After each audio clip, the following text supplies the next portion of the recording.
what is up? It is Elizabeth. I'm here to remind you that 2020 is coming. It's coming. It's literally December. Like, what happened in January, February, March, April, May, June, July, August, September, October, November. Okay, this year went by really quickly and some things happened that we didn't want to happen. Yes, it was a journey. It was kind of rough, and 2020 is coming. It's your year. So I'm gonna tell you a few things that you can do for the remaining of 2019 to make this year end on a good note and come into 2020 awesome, okay? Number one.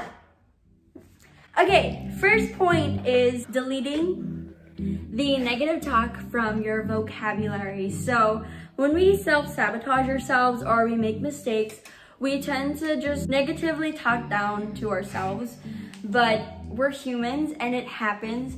So you're gonna have to learn how to switch that up right now, and start replacing that with positive talk and positive affirmations. And so understanding that everyone makes mistakes and it's part of life, the next steps to do from that is just owning up to them, moving on, and growing from there. Forgive yourself.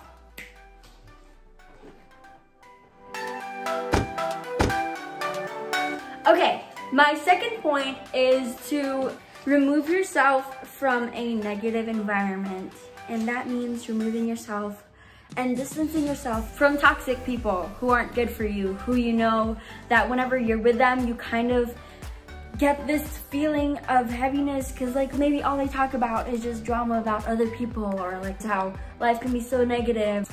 When you constantly hear that, you tend to just believe that that's what's happening and just tend to follow them and follow the drama that they're going with, even though you yourself might not be the type of person to talk about drama and get yourself with it. But if you just keep hearing drama like over and over again, you're gonna start to like entangle yourself with that.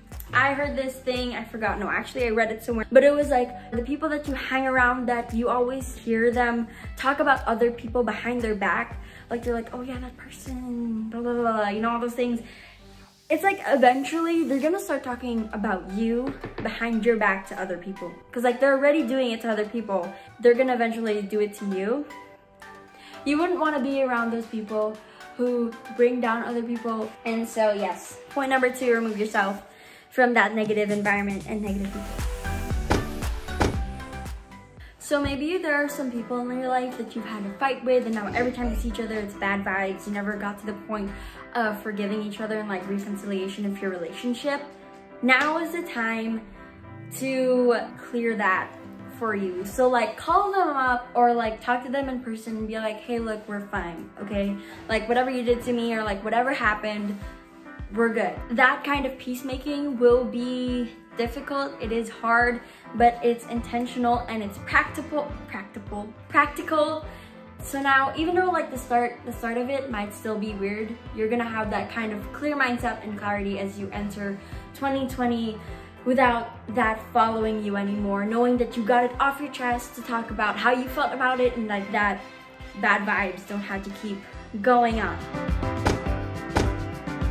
Number 4, decluttering. There are many things in our room, kitchen, clothes. Literally there are clothes that I haven't used for like years that have holes in them. And like, I don't know, I've just been holding on to them just because they've been there for so long. I guess I have a hard time letting go for some reason. But this year and the year having less things that you don't even use. It might take some time, but slowly throughout the days, each day counts. You can set aside a time, maybe like 20 minutes to get something that you don't use anymore or that you want to pass on, say thank you to it for all it's done, and letting go, decluttering from your life. It helps so much with mental clarity that when you enter, there's like just less things that don't really have use to you anymore, and more things that actually have value to you that you surround yourself with. So decluttering.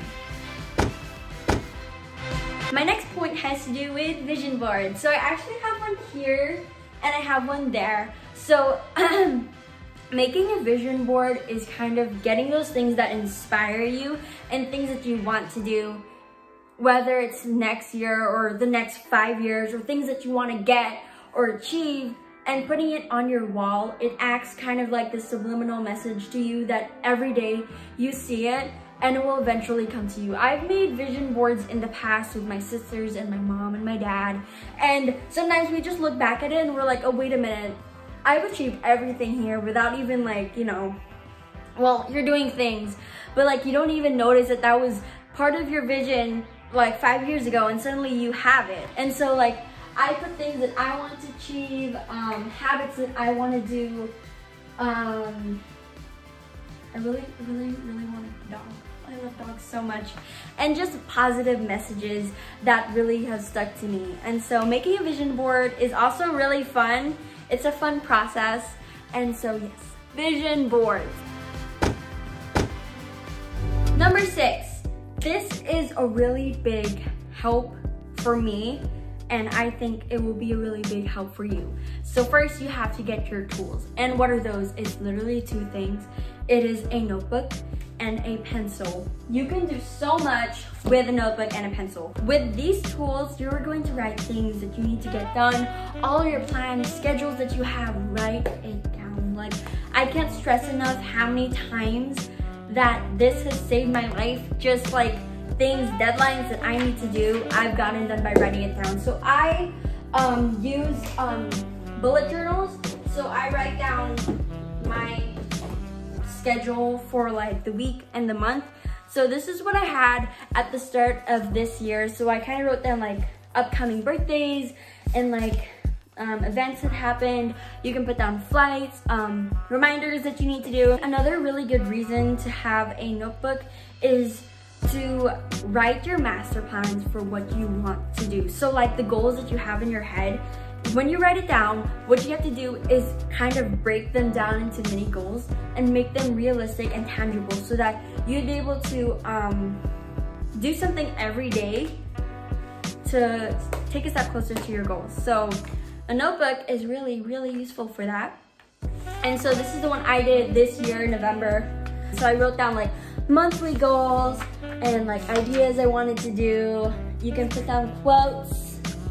And I also like, whenever I watch something or like listen to an audiobook, I like taking down notes on that. Reminders, everything. You can literally put down everything in your notebook.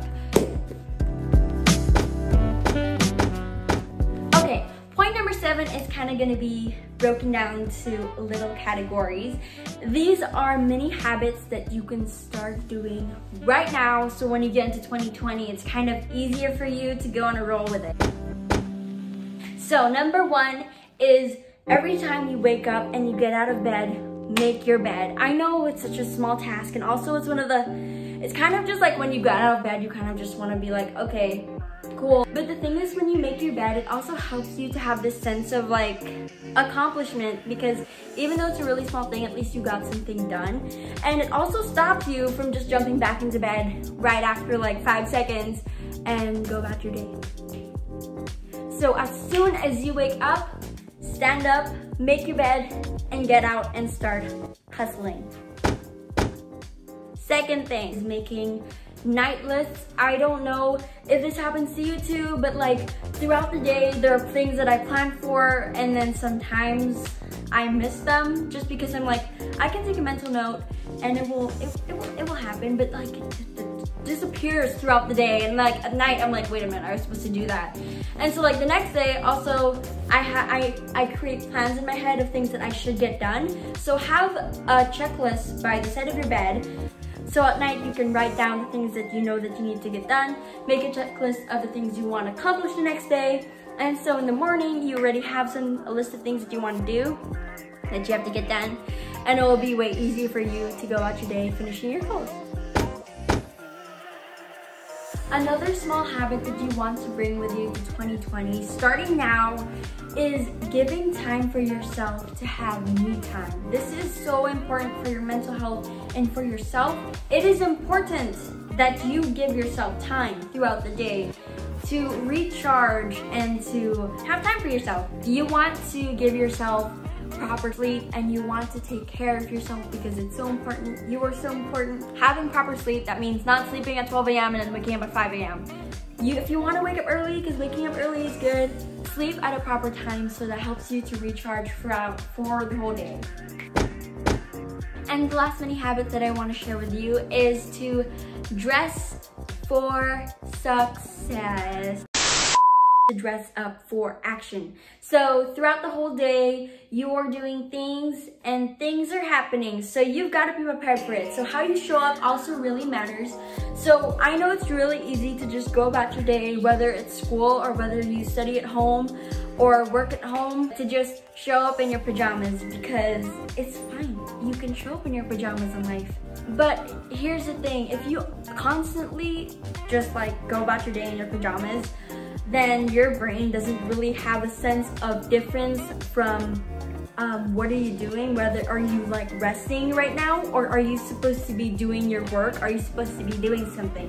So when you get out of bed and when you drink your cup of water, because hydration is really good for you two people, and dressing up and your hygiene, going to the bathroom and preparing yourself for today is so important. How you dress up for action. Dress up like you are going to rule the day, guys. Okay guys, here's the last point I have before I end this video, and it is to start right now.